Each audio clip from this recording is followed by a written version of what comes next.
All right, so today we're going deep on Shriram Pistons and Rings Ltd. SPRL. Yeah, SPRL. They've been around forever, it seems like. Over 5 decades. Yeah. Really a powerhouse in the Indian automotive component scene. We're talking the core building blocks of engines, right? Pistons, Piston rings. engine valves. And they're not just focused on supplying parts. They're serving a really diverse customer base. You've got your original equipment manufacturer, exports to over 45 countries. Wow, that's huge. It's a sign of a company that really knows how to adapt and thrive in a global market. Well, and not to mention, they're tied to one of India's most reputable industrial families, the Shriram Group. Exactly. 6 manufacturing plants, 5 assembly units spread strategically across India. Over 1,200 business partners. It's incredible. Yeah. But here's what I'm really fascinated by. What can SPRL's recent performance and initiatives tell us about the future of the Indian automotive market? Especially with all this talk about electric vehicles taking over. That's the million-dollar question. Yeah. And I understand that. I think we need to take a closer look at their financials. Okay. Their recent performance has been stellar. We're talking second quarter and first half of fiscal year 25. They posted a 17% year-on-year growth in total income. That's huge. It is. Reaching a whopping IRA's 17,703 million profits saw a healthy jump as well. Okay. 13% to hit ours, 2,430 million. And for those following along at home, their EBITDA margin, which is a key measure of operating profitability, stands at a robust 23%. All right, those are some impressive numbers. But I'm going to need some help understanding what they really mean in the grand scheme of things. Yeah, absolutely. What makes this growth really remarkable is that it's happening at a time when the industry has faced some pretty serious headwinds. Like what? Well, think about the global supply chain disruptions we've seen, the geopolitical tensions impacting exports, and even just some inventory pileups. Despite all of that, SPRL isn't just surviving, they're flourishing. So it's not just good luck then? Definitely not. It's got to be something more to their success story, right? Yeah. So spill it. What's their secret sauce? Well, I think one factor is definitely their strategic approach to partnerships.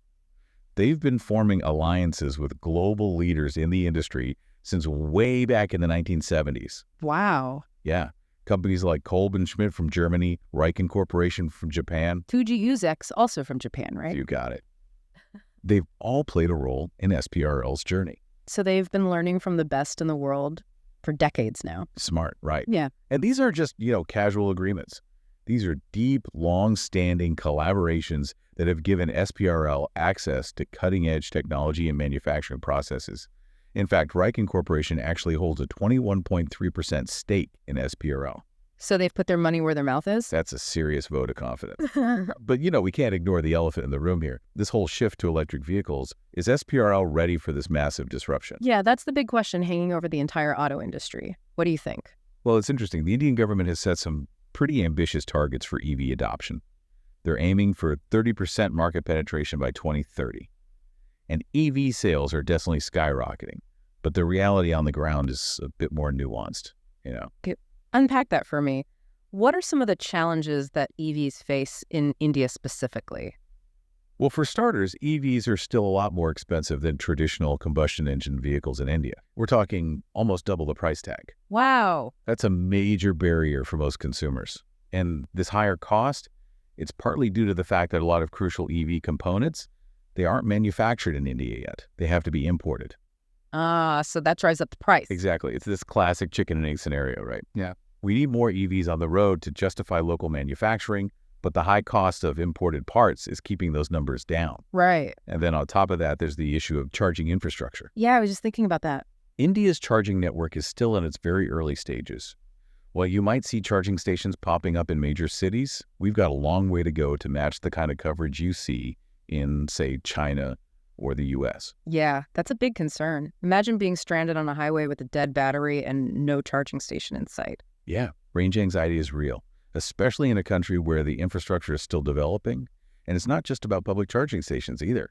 A lot of people in India, they don't even have dedicated parking spaces or the right electrical setup at home to support charging. Right. So there are definitely some hurdles to overcome. Affordability and charging infrastructure, that's 2 big ones right there. Are there others? Oh, absolutely. Think about the maintenance of these complex machines. Okay. The network of mechanics in India, it's not quite ready to handle the specialized repairs that EVs require. Yeah. And then there's the whole issue of battery replacement costs. Oh, right. EV batteries have a limited lifespan, and replacing them can be a huge expense, sometimes costing as much as 7 lakhs. Yeah, it makes you think twice about buying a used EV, right? Right. And then there's the bigger question of whether India's power grid can even handle a massive influx of EVs. Charging millions of electric vehicles would put a huge strain on our existing infrastructure. So all things considered, it sounds like we've got a long way to go before we see an all-electric India. I think that's fair to say. But it begs the question, how is SPRL, a company known for its expertise in combustion engines, adapting to this EV revolution? Right. How are they navigating all of this? That's what I want to know. Yeah, that's the million-dollar question, and that's what we'll dive deeper into in the next part of our deep dive. All right, folks, stick around. We're just getting started. Okay, so it sounds like there are definitely some major speed bumps on the road to an all-electric future in India. Yeah, it's going to be a long and winding road for sure. But I guess that's where the opportunities lie, right? Where there are challenges. Absolutely. I mean, think about the government's Make in India initiative. Yeah. That's a major driving force here. They're offering some really attractive incentives to encourage local manufacturing of EV components. So less reliance on those expensive imports. Right, more local production. Which ultimately means lower prices for consumers. That makes sense. Okay, what else? Well, there's the ever-present reality of rising fuel costs. Yeah, can't escape that. As petrol and diesel prices keep climbing, EVs start to look more and more appealing. Yeah, saving money at the pump, that's always a good thing. Especially these days. Yeah. And let's not forget about India's massive potential in shared mobility. Okay, talk to me about that. We've got this rapidly growing population, increasing urbanization. Shared mobility solutions like ride-hailing services and electric buses, they could really play a big role in accelerating EV adoption. Yeah, the more EVs we have in shared fleets, the more people get used to them. Exactly. It takes away some of that fear of the unknown. Right. And I think there's another factor at play here too, growing awareness of environmental issues. Yeah, people are starting to care more about their carbon footprint. Especially younger generations. They're actively seeking out more sustainable options, and that includes transportation. So it's like this perfect storm brewing. Yeah, a combination of economic factors, government policies, and a shifting consumer mindset. That's what's going to determine the pace of this EV transition in India. But amidst all this change, there's one group I'm worried about. Who's that? The people whose livelihoods depend on the traditional automotive industry. Ah, right. The workers. We talked about those skilled technicians needed to service EVs, but what about the potential for job losses? As this industry shifts gears, will people be left behind? It's a valid concern. There's no doubt that the EV shift will have an impact on the workforce. Yeah. Some jobs related to combustion engine technology, they might become obsolete. It's hard not to see that happening. But it's not as simple as EVs equals job losses. So you're saying there's hope? Absolutely. Yeah. The rise of EVs will actually create a whole new set of job opportunities. Okay, interesting. We're talking jobs that require skills in areas like battery technology, software development, electric motor manufacturing. So it's more of a shift in the types of jobs. Exactly. Instead of disappearing entirely, those jobs are evolving. And that's where the government can step in, right? Exactly. Investing in education and training programs, that's key. We need to equip those workers with the skills they need to thrive in this new EV industry. It's about making sure no one gets left behind in this transition. Exactly. Empowering the existing workforce to adapt. Okay, so we've got this whole story of adaptation and evolution, both for companies like SPRL and for the people who make this industry tick. But how do we actually measure the success of this transition? Good question. I mean, obviously, EV sales figures are a big one. Right. But we can't just focus on the numbers. We need to look beyond that. Yeah, things like the availability of charging infrastructure, how affordable EVs are for the average consumer, the development of a robust domestic manufacturing ecosystem, all that matters. It's about creating this whole ecosystem that supports EVs, not just pushing them onto the roads without thinking about the bigger picture. Right, and we can't forget about the environmental impact either. Yeah, right. Are we actually reducing emissions, or are we just shifting those emissions from tailpipes to power plants? We need to look at the entire life cycle, cradle to grave. Exactly. Manufacturing, use, disposal, the whole shebang. Okay, so lots to consider. But back to SPRL.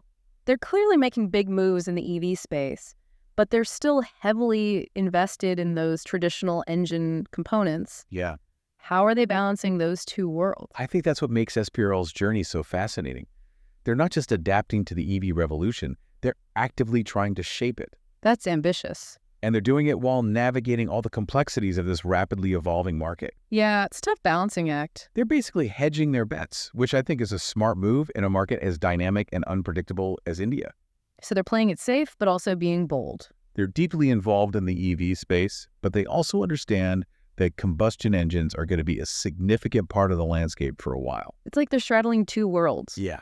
Keeping one foot in the present, but confidently stepping into the future. I like that. So they're a microcosm of this larger transformation happening in the auto industry. That's a great way to put it. Yeah. All right, so we've explored the challenges, the opportunities, the impact on jobs, the need for a holistic approach to measure success. But there's still one big question looming. Yeah, what does all of this mean for SPRL in the long run? That's where we'll pick up in the final part of our deep dive. All right, folks, stay tuned for part 3, where we'll explore SPRL's strategic positioning in this evolving landscape and what their journey tells us about the future of mobility in India. So we've talked about all these big changes happening in the Indian automotive market, this whole shift towards electric vehicles. Oh, you have transformation. But I keep thinking back to SPRL and how they seem to be navigating all of this so well. Yeah. You know, one of the things that really stands out to me about them is their history of collaboration. Right. They've been around for over 5 decades. And they haven't just survived, they've thrived. Exactly. And I think it's because they've consistently evolved and embraced new technologies. From those early partnerships we talked about with global players like Kolben Schmidt and Riken Corporation, To their recent acquisitions in the EV space. they haven't been afraid to kind of jump in and learn and adapt. They're not sitting on the sideline. And I think that's what sets them apart in a market that's changing so quickly. Some companies are hesitant to fully commit to this EV revolution. Dragging their feet. But SPRL is taking a bold approach, a calculated approach. They're not putting all their eggs in one basket, are they? They're investing in both traditional and electric vehicle technologies. So they're ready for whatever the future holds. And that dual strategy, it makes a lot of sense in India. Because Well, we've talked about how this EV transition in India is going to be a gradual process. it's not going to happen overnight. Combustion engines are going to be around for a while, especially in certain segments of the market. So SPRL's got this diverse portfolio of products for both traditional and electric vehicles. They're in a great position to cater to whatever the market demands. They're not limiting themselves. Right. They can serve a wide range of customers Those sticking with traditional engines. and those who are ready to go electric. That flexibility is key in a market like India. But it's not enough to just be present in both markets. Right. They need to excel in both. Can they maintain their leadership in those combustion engine components while simultaneously becoming a major player in the EV space? That's the challenge. That's the question. But it seems like they have a lot of things working in their favor. They do. They've got strong financials, a real commitment to R&D, those strategic partnerships. They've got the resources. They've got the vision. And let's not forget about their reputation. Right. They've built a solid reputation for quality and reliability over decades. Their brands, SPR and USHA, People trust them. they're synonymous with quality in the Indian automotive industry. That's a huge asset as they move into these new markets and segments. It gives them a leg up on the competition. So we've got this company with a proven track record, a forward-thinking approach, a deep understanding of the market. What could possibly go wrong? Well, I hate to be the bearer of bad news, but Oh, no. the automotive industry is incredibly competitive. I can imagine. SPRL is going to face pressure from all sides, Domestic and international players. especially in that EV space. That's the new frontier. It's attracting tons of new entrants, from startups to those big established giants. So they can't just rest on their laurels. They had to keep innovating, stay agile. But they seem to be good at that, right? Yeah, one thing they've consistently shown is a willingness to learn from the best. Those partnerships. They've given them access to cutting-edge technology, a wealth of knowledge. So they're not just competing, they're learning. And I think that combination of competition and cooperation is what really drives innovation. But they can't control everything, right? Sadly not. We talked about the government's push for EVs. But what if those policies change? Or if those incentives go away. Or what if the global economy takes a nosedive and suddenly no one's buying cars anymore? Yeah, there are always those external factors. The things you just can't predict. But SPRL has been around for a while. They've weathered storms before. They've been through economic downturns, market volatility, They've shown they're resilient. their diversified portfolio. Their strong financials. It gives them a bit of a cushion. A buffer against those unexpected shocks. So they're not immune to those external pressures. But they're better equipped than most to handle them. I see. But at the end of the day, all this technology, all this market share, It comes down to people. it always does. The auto industry is going through a fundamental shift. Absolutely. SPRL, just like any other company in this space, they need to attract and retain the best people. The right talent. And it's not just about engineers and technicians anymore. There needs software experts, data analysts, AI specialists. These are the folks who are driving the development of those cars of the future. So it's a talent war as much as it is a technology race. Exactly. And I think in that race, SPRL's commitment to sustainability and social responsibility could actually give them an edge. Because people want to work for companies that align with their values. Especially younger professionals. They want to make a difference. They want to work for companies that are making a positive impact on the world. So those ESG initiatives, all those efforts to be more sustainable, to give back to the community, It's not just good PR. is good for business. It helps them attract and retain top talent. It's a win-win. And it speaks to SPRL's long-term vision. They're thinking about the future. They're not just chasing short-term profits. They're building a company that's both profitable and sustainable. A company with a conscience. So as we wrap up this deep dive into SPRL, what's the one big thing our listeners should take away from all of this? I think the big takeaway is that SPRL embodies this spirit of adaptation, Innovation. resilience. That's what it takes to succeed in today's world. They're not just riding the wave of change, they're shaping it. And their story, it offers some valuable lessons for anyone who's going through a period of transformation. Whether you're a company or an individual. Absolutely. So SPRL's journey shows us the power of having a long-term vision, building strategic partnerships, and always being willing to learn and improve. They're not just building a company, they're building a legacy. And their journey into the future of mobility is one we should all be watching closely. For sure. It's an exciting time to be in the automotive industry. Well, thank you for joining us on this deep dive into Shriram Pistons and Rings. It's been a pleasure. We hope you found it as insightful as we did. Until next time, keep exploring, keep learning, and keep pushing the boundaries of knowledge.